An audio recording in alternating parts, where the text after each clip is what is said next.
repartir directement dans le vif du sujet, pardon. J'en profite juste pour dire, s'il y a des gens qui ont des questions à poser à Rodolphe, posez-les pendant qu'il fait sa présentation et on reviendra à la fin. Qui es-tu? Je t'ai déjà posé cette question, mais je te la repose. Ouais, ça me rappelle des souvenirs. Alors, qui je suis? Donc, Rodolphe Boucher, j'ai 53 ans. Je suis entraîneur de haut niveau en gymnastique artistique masculine. Je suis cadre d'État du ministère des Sports, des Jeux Olympiques et Paralympiques. Et je suis donc conseiller technique national placé auprès de la Fédération française de gym. Mes missions actuelles sont essentiellement sur le secteur des seniors depuis 2015. Et là, plus précisément, je suis en mission puisque je suis chef de projet sur la préparation de l'équipe de France senior pour les championnats d'Europe qui ont lieu la semaine prochaine. Et donc, voilà, je coordonne toute la préparation, à la fois la préparation ici sur l'INSEP et puis sur les différents pôles. Et puis, je serai l'entraîneur responsable du déroulé de la compétition. Voilà, sur le plateau de compétition. Voilà. Avant tout ça, donc ça fait maintenant alors avant, j'étais entraîneur. J'ai fait les 25 premières années de ma vie à Angers. Angevin pendant 25 ans et Antibois depuis 28 ans. Voilà. J'étais entraîneur de club de l'âge de 18 ans jusqu'à 25 ans. J'étais entraîneur masculin et féminin. Et puis, parallèlement à ça, dans ces années, eh bien, j'étais STAPSien. Voilà, j'ai fait mes études de STAPS. J'ai passé des brevets d'État d'entraîneur, V1 masculin et féminin. Et puis ensuite, je suis parti me former au métier d'entraîneur de haut niveau à Antibes, sur le pôle France d'Antibes, où j'ai passé mon BE2. Et puis en fait, je suis resté là-bas. Voilà, je suis pas retourné à Angers. Et depuis 95, maintenant, je suis entraîneur de haut niveau sur le pôle. Et j'ai entraîné donc uniquement sur les masculins, puisque le pôle d'Antibes, c'est uniquement masculin. Et puis, donc j'ai entraîné dans tous les secteurs des classes d'âge d'entraînement, donc des plus jeunes, des avenirs, dès l'âge de 11 ans, jusqu'à maintenant les seniors, 20 ans et plus. L'athlète le plus, on va dire le plus vieux que j'ai entraîné, c'était Samir El Saïd, donc de 2015 à 2021, juste après les Jeux de Tokyo. Et voilà, j'en profite pour dire que Samir et Benjamin Osberger sont actuellement à Doha, en Coupe du Monde. Ils sont qualifiés pour leurs finales respectives, au sol et aux arçons pour Benjamin et aux anneaux pour Samir.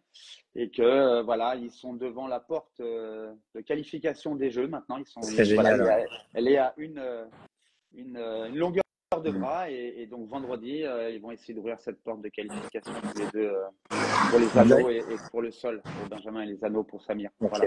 Et nous, on va qualifier, il faut que tu fasses une médaille? Non, pas forcément. Il faut qu'il soit dans les deux meilleurs éligibles une fois qu'on a enlevé tous les qualifiés par équipe ou individuel, puisque le process de qualification a commencé déjà depuis 1 an et demi. Et donc, il nous reste 3 tickets, parce que malheureusement, c'est pas qualifié en équipe. Il nous reste 3 tickets à aller chercher. Donc, Samir et Ben sont en bonne voie. Cameron sera en qualification demain au bar parallèle. Et puis, nous, au championnat d'Europe, il nous restera un possible dernier ticket individuel sur le concours général. Voilà, et on a 3 prétendants sur ce concours général. Et donc, on va, à la fois pour l'équipe au championnat d'Europe, bien se placer en visant une finale par équipe et surtout aussi aller chercher ce dernier ticket olympique. Voilà. Cool. Et donc, voilà, donc j'ai fait, pour revenir sur le sujet, j'ai fait, je regardais une petite vidéo tout à l'heure, il y a eu un petit reportage et j'ai regardé ce petit reportage là sur le métier d'entraîneur où j'avais été interviewé. Et je disais que, en fait, j'ai commencé tout en bas de l'échelle, mais vraiment tout en bas. Et puis, j'ai gravi tous les échelons petit à petit, avec des opportunités qui m'ont été proposées dans différents secteurs. Et puis, maintenant, je me retrouve entraîneur, un des entraîneurs de l'équipe de France et chef de projet pour 2024. Et donc, voilà, je suis passé par toutes les phases de formation, toutes les bonnes choses, toutes les galères. Et puis, voilà, c'est comme ça qu'on se forme. Hein. C'est erreur. Et puis voilà. Et accepter donc que ça maintenant, prend du 53 temps ans. Comment? Accepter que ça prend du temps. Ah bah bien sûr, ça prend du temps. C'est comme pour un athlète de haut niveau, hein, il faut un peu de talent. Alors moi, j'en ai pas forcément, hein. Par contre, je suis un gros travailleur, donc le temps, le travail, enfin le talent, on en a, surtout le travail, tous les jours, tout le temps, se mettre en question, parce qu'on ne sait pas tout. Et je suis meilleur qu'hier, mais moins bon que demain. Et donc, on apprend tous les jours. Et puis, ouais, et donc, pour développer, il faut du temps. Ouais. Voilà, il faut l'accepter. On ne devient pas, on gravit pas les échelons comme ça. Il n'y a pas de programme préétabli. Il faut passer faut faire le chemin. C'est au fur et à mesure du chemin qu'on construit ce qu'on est. Voilà.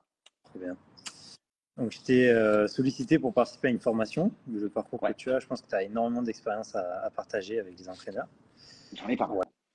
Voilà. Donc, on se retrouve début mai. Et de quoi tu vas nous parler? Alors, début mai, je vais vous parler plus particulièrement de l'entraînement des jeunes. Moi, je pratique une activité, la gymnastique, qu'on qualifie de sport à maturité précoce. Maturité dans l'entraînement, c'est-à-dire que très tôt, on s'entraîne beaucoup. On a de grosses charges d'entraînement c'est en gros 6 jours d'entraînement par semaine pour devenir un bon gymnaste. Il faut à peu près 15 ans de pratique à raison de 20 à 35 heures par semaine pour construire toutes les cylindrées du futur gymnaste de haut niveau adulte. Et donc, il y a des périodes préférentielles de développement. Il y a déjà, avant tout, avant qu'on ait des sportifs en face de nous, on a des êtres humains qui sont prépubères, qui ensuite passent dans cette étape de puberté qui est très, très problématique parce que le corps et l'esprit et le cerveau sont en pleine mutation. Et puis ensuite, on a un athlète qui commence à se stabiliser vers l'âge de 22-23 ans. Et puis là, eh bien, on a une Formule 1. Et si cette Formule 1 a été bien préparée durant les 15 premières années, eh bien, on peut aller en course et puis faire fonctionner tous les moteurs pour être performant. Et donc, le travail le plus important, ce sont ces 15 premières années où on monte et on construit toutes les cylindrées physiques et mentales. Et donc, le métier d'entraîneur de jeunes est vraiment quelque chose de capital et de vraiment important parce que ce que l'on fait avec les jeunes résonne pour l'avenir. Ouais. Et ce qui est fait, il y a des moments pour faire certaines choses. Et puis, une fois que c'est fait, c'est plus à faire. On en utilise les bénéfices. Mais si on loupe des périodes préférentielles de développement, eh bien, on a loupé le train. Et donc, on essaye de développer, mais voilà, il y a des choses à faire chez les jeunes et qui sont vraiment très importantes. Et aujourd'hui, je pense que pour moi, hein, les meilleurs entraîneurs devraient être chez les jeunes pour préparer les générations futures. Et quand on a un athlète adulte à entraîner, c'est presque, entre guillemets, plus simple ou moins complexe, puisqu'on a un athlète qui est stable physiquement, pas forcément mentalement, mais physiquement, qui n'est pas en construction humainement parlant, il est stable. Donc voilà, et le plus dur, c'est d'entraîner des jeunes qui sont à la fois en pleine mutation, que l'on doit entraîner pour progresser et performer.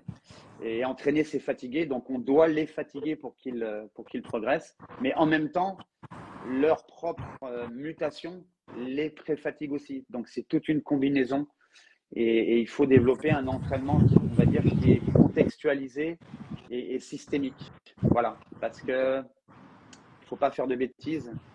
Parce que sinon, c'est imprimé jusqu'à l'âge adulte et pour l'avenir derrière. Donc voilà, c'est vraiment très important.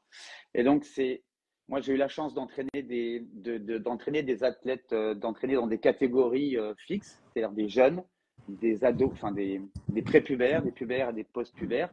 Et puis, j'ai eu la chance aussi d'entraîner des athlètes pendant 6, 7, 8 ans et de traverser toutes ces périodes avec eux et de voir comment ils se sont développés et quelles sont les difficultés qu'on a rencontrées durant ces 7-8 ans de développement.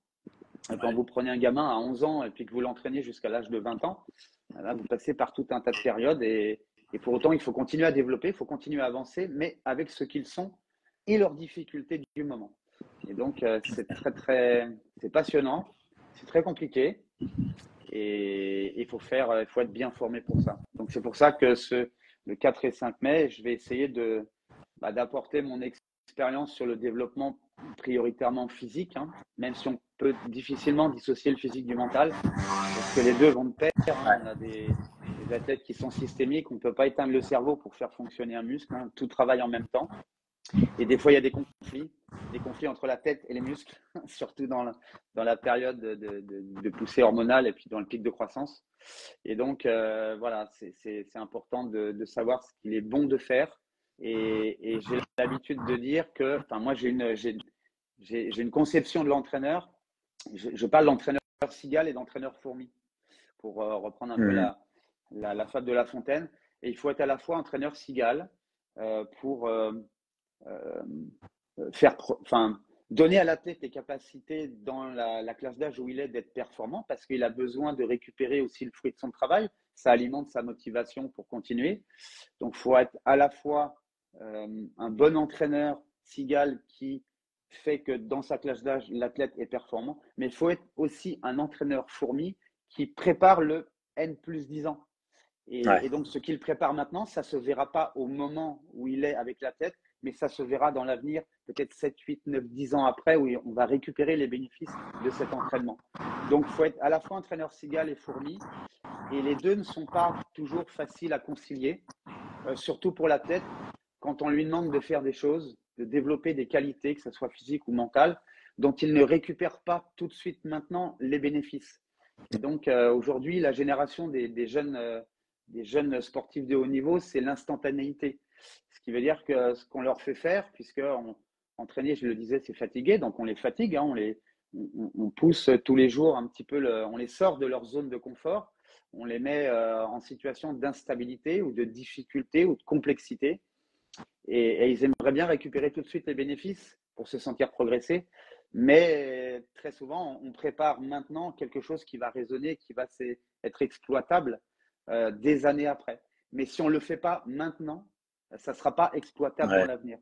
Et si on prend par exemple le domaine de la force, il y a une fausse idée qui est encore communiquée, où on dit qu'on entraîne la force qu'une fois que le corps est stabilisé, après la puberté, c'est-à-dire vers l'âge de 18-19 ans, une fois que le gamin a fini de grandir, une fois que voilà, il est en plein développement hormonal musculaire, c'est totalement faux, puisque on peut entraîner la force à partir de l'âge de 5-6 ans, parce que ça commence par de la coordination intermusculaire. Ça commence par le développement et l'apprentissage d'une bonne contraction musculaire, d'un contrôle musculaire. Et donc, on prépare avant la puberté tous les facteurs nerveux de la force. C'est comme si, quand on construit une maison, on préparait toute l'araignée électrique de la maison. Et puis, et si cette phase-là est loupée, derrière, on n'aura pas récupéré le bénéfice de ce travail, et on développera structurellement des corps bien faits, on va dire visuellement ou en termes de volume musculaire, mais s'il n'y a pas les connexions électriques pour pouvoir animer tout ça en termes de synchronisation, de recrutement et de réactivité, on a des gros muscles, on n'arrive pas à les faire bien fonctionner entre eux et même à l'intérieur d'eux-mêmes. Donc, c'est idiot. C'est comme si on mettait plein d'ampoules, on voulait mettre plein d'ampoules et d'appliques ou de prises électriques partout dans la maison, mais qu'on n'avait pas passé, on n'avait pas fait les saignées avant dans les murs, on n'avait pas passé les gaines, les câbles à l'intérieur. Donc, il n'y a rien. C'est beau, c'est joli, hein, ça accroche au mur, ça accroche au plafond, mais ça ne s'allume pas. Donc, à ce moment-là, qu'est-ce qu'on fait dans une maison? On refait des saignées dans le mur, on reprend le marteau-piqueur, on refait des saignées, on casse tout, on refait les enduits. Ça prend plus de temps et c'est dégueulasse à la fin. Et c'est pas beau à la fin. Sauf qu'avec un être humain, on ne fait pas ça. On ne peut pas refaire des saignées. On peut pas, c'est pas possible. Donc ça se prépare dès le plus jeune âge. Et donc je vais expliquer un petit peu ce qu'il est intéressant de faire. Alors je ne sais pas tout, hein, bien sûr, mais j'ai quand même pas mal de données sur ce qu'il est bon de faire et de respecter pour préparer cette araignée électrique corporelle et musculaire. Et tant sur le développement de la force que sur le développement aussi de l'endurance, sur le développement de la mobilité articulaire, qu'on appelle plus communément la souplesse. Voilà. Parce que, encore une fois, on a des individus qui, dans leur phase de progression, de maturation, vont, à l'espace d'un an et demi, prendre 8, 9, 10 kilos et puis prendre 15, 20 centimètres. Et puis, si on n'a pas préparé corporellement, on n'a pas préparé le corps avant cette phase de développement maturationnel, eh bien, après, on va avoir des gros muscles, on va avoir des tendons bien solides. Mais si on n'a pas préparé toutes les articulations, on va dire les matériaux mous, entre guillemets, corporels, eh bien, c'est compliqué après de récupérer des bonnes qualités de mobilité. Donc, il y a des choses à faire avant, il y a des choses à faire pendant ce développement maturationnel. Et puis, pour pouvoir en exploiter toute la préparation et tous les bénéfices derrière. Donc, voilà. Trop bien. Et puis, après, nous, en gymnastique, on est essentiellement… Alors, nous, on se fait un sport complètement qui n'est pas normal, puisque nous, le terrien, lui, il marche sur les pieds et puis il utilise ses mains, le haut du corps pour attraper des choses, pour lancer des choses. Nous, on a toute une motricité complètement inversée et on utilise notre haut du corps comme le terrien qui utilise le bas de son corps. Donc nous, nos bras, ce sont nos jambes en gymnastique. Et pour autant, donc notre épaule, c'est notre hanche, notre coude, c'est notre genou et notre poignet, c'est notre cheville. Pour autant, le corps n'est pas fait pour ça. Il n'est vraiment pas fait pour ça au niveau des configurations articulaires, au niveau des organisations musculaires et nerveuses. Et donc, on doit préparer cet homme ou cette jeune fille à devenir un gymnaste. Et donc, avec cette motricité complètement inversée.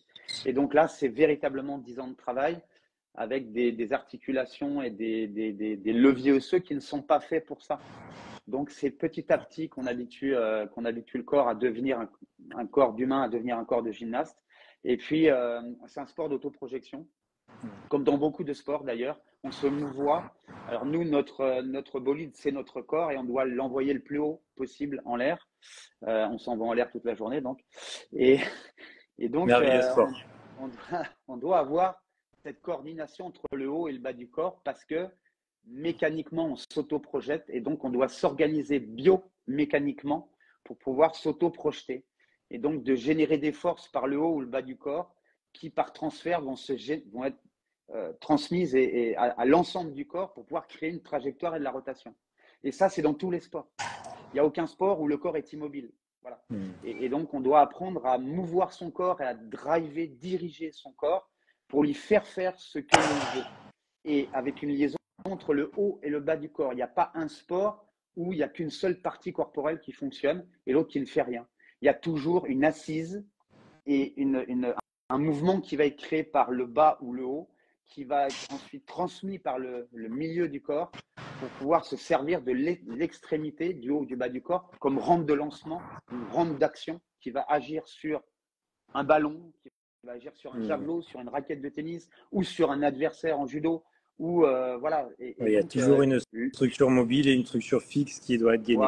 Voilà. Le corps est une rampe de lancement. Et donc, il faut apprendre à ce que quand le haut du corps travaille, le bas ne s'effondre pas, ou quand le bas du corps travaille, le haut ne s'effondre pas. Sinon, c'est comme si on travaillait sur des sables mouvants. Donc, le corps doit être éduqué à tout ça. Et donc, il y a de la coordination entre le haut et le bas, la partie droite et la partie gauche, entre les muscles agonistes, antagonistes. Et c'est toute une éducation, puisque le corps n'est fait que de leviers, d'articulation et de leviers. Et on a 3 types de leviers. Et il faut faire fonctionner tout ça dans la meilleure coordination possible pour agir sur l'autre ou agir sur un référentiel, un ballon ou agir sur son extérieur. Okay. Donc, c'est toute une éducation. Voilà. Donc, je vais essayer d'expliquer tout ça et de voir un petit peu comment on fait pendant 2 heures. Alors, on verra ce qu'on peut faire en termes d'ateliers pédagogiques. Surtout qu'on sera dans un amphi, donc ce sera un petit peu compliqué. Mais j'ai des petits exos de coordination assez intéressants. On essaiera de faire tester un peu le public. Bon, je prendrai des cobayes. Et puis, je ferai faire certaines choses. Et voilà, en 2 heures, ce sera très court. D'habitude, c'est 2 jours que je mets pour expliquer tout ça. Quand je suis à l'INSEP, ou 3 jours. C'est assez court, mais pour essayer d'avoir en fait un maximum de choses pendant un week-end sur l'enfant en fait. Donc, il y aura de la nutrition, il y a de la partie mentale, feedback. Toi, sur la partie physique, coordination, gainage, sur les besoins à l'âge adulte. Et il me manque une intervention avec Gilles sur la détection potentielle, etc. Ça va être, donc là, ça va être vraiment intéressant et assez complémentaire. Et ce que les gens qui vont venir, enfin les gens qui vont venir voir, qui vont participer à ce week-end, en fait, ils vont se rendre compte que même si nous, les intervenants, bon, on se connaît un petit peu, parce que dans le monde du haut niveau, on se connaît un petit peu tous, mais en fait, on rebondit les uns sur les autres et que, en fait, on est systémique entre nous aussi. Parce que ça soit n'importe quel domaine de compétences qu'ils vont aborder ou de développement qu'ils vont aborder, bah, c'est forcément en lien avec, parce que le corps est systémique et que tout est en lien. Donc, c'est pour ça que en fait, on ne s'arrête jamais d'apprendre. Et aujourd'hui, moi, j'ai plein de connaissances, j'ai des savoir-faire, j'ai de l'expérience, mais tous les jours, mes athlètes, alors maintenant c'est des adultes, mais quand je retournerai, parce que aujourd'hui je suis avec les seniors, mais je peux retourner demain ou après-demain dans d'autres missions avec des jeunes. Et en fait, les jeunes, en fait, ils nous apprennent plein de choses, puisque chaque individu qu'on a en face de nous, c'est une singularité, c'est un être qui est unique et qui, même s'il doit respecter des règles mécaniques dans les logiques internes de nos sports, ils sont individuellement singuliers. Ils ont un fonctionnement biologique singulier. Donc, ils ont une biomécanique singulière de réalisation du geste sportif et de leur manière de se préparer. Et donc, ils nous apprennent, ils nous donnent les clés pour que l'on apprenne à bien les entraîner. C'est pour ça que c'est vraiment intéressant. Et quand on a un gym qui fait 1m42 ou 1m50 et un gym qui fait 1m80, ils ont la même chose à faire au niveau sportif, sauf que ce ne sont pas les mêmes. Par contre, ils doivent arriver au même niveau de performance parce qu'un jour, ils vont se rencontrer à l'âge adulte et ils seront en concurrence. Et donc, on doit démarrer d'endroits différents, mais arriver à la même chose pour qu'ils soient performants. Et ça, c'est tous les jours. Et tous les jours, on apprend. Et on ne sait jamais vraiment tout. C'est pour ça que c'est un métier qui est passionnant. C'est clair. Et que voilà. Et qu'on est obligé de rester jeune aussi. C'est vrai. Ah oui. Bah oui, parce que qu'on est en contact de jeunes. Bonjour à la génération actuelle. Hein. Et tout ce que je comprends pas, c'est nul. Et tout ce que j'arrive pas, ça sert à rien. Ouais. Donc, faut naviguer dans tout ça. Et leur faire admettre qu'il faut travailler tout ça, ça et ça. Et que tu vas le récupérer, tu vas en récupérer les bénéfices dans 10 ans. C'est compliqué. Ouais, c'est dur. Voilà. Ok. Et c'est pour ça qu'on doit on doit bien les informer aussi. On est éducateur, mais on est éducateur corporel, mais on est surtout aussi des éducateurs mentaux. Voilà. Et on fabrique des adultes aussi qui, après leur sport, des hommes et des femmes, et qui devront récupérer le bénéfice de toutes ces années de sport de haut niveau dans leur vie d'adulte, hein, de papa, de maman, d'adulte. Donc la mission est très importante. Voilà. Je pense qu'on a fait le tour. Donc pour les gens qui sont intéressés, vous avez le lien dans la bio. Il reste 9 ou 10 places, je crois, en présentiel. Et après en distanciel, c'est limité, donc c'est plutôt cool. Et donc voilà. 4-5 000. Ouais, 4-5 000, ce serait bien, mais 4-5 000. Pas pour le premier en tout cas. Mais non, ouais, vous pouvez nous retrouver sur ça. Et on lance bientôt le forum d'ailleurs pour justement avoir un lieu d'échange avec tous les entraîneurs de toutes les disciplines, tous les niveaux, qui sera complètement gratuit. Donc voilà, restez informés. On est en train de faire la version bêta. Rodolphe, merci beaucoup. Merci à toi. On se voit en mai. Et ce que tu fais, c'est au top. Et c'est en train de monter en flèche. Et j'écoute tous mes collègues qui interviennent. Il y en a même qui m'ont reconnu. Ils me disent, je t'ai vu dans ce secret d'entraîneur et tout. Donc, tu vois, même à l'INSEP, ça commence à… Ah ouais. Oui. Bah écoute, tant mieux, c'est l'objectif. C'est justement bientôt au Festival de Cannes ou aux Oscars. Oula. Ça non, mais… Du sport. Je sais que j'aime pas trop me montrer. Bon, merci beaucoup en tout cas, Rodolphe. On se revoit très vite. Merci à vous. Merci beaucoup. Et rendez-vous le 4-5 mai. Ouais. Voilà, à Marseille. Carrément. J'espère qu'il fera beau. J'espère, je te dirai. Normalement, oui. Allez, ciao tout le monde. Salut. Ciao tout le monde. Salut.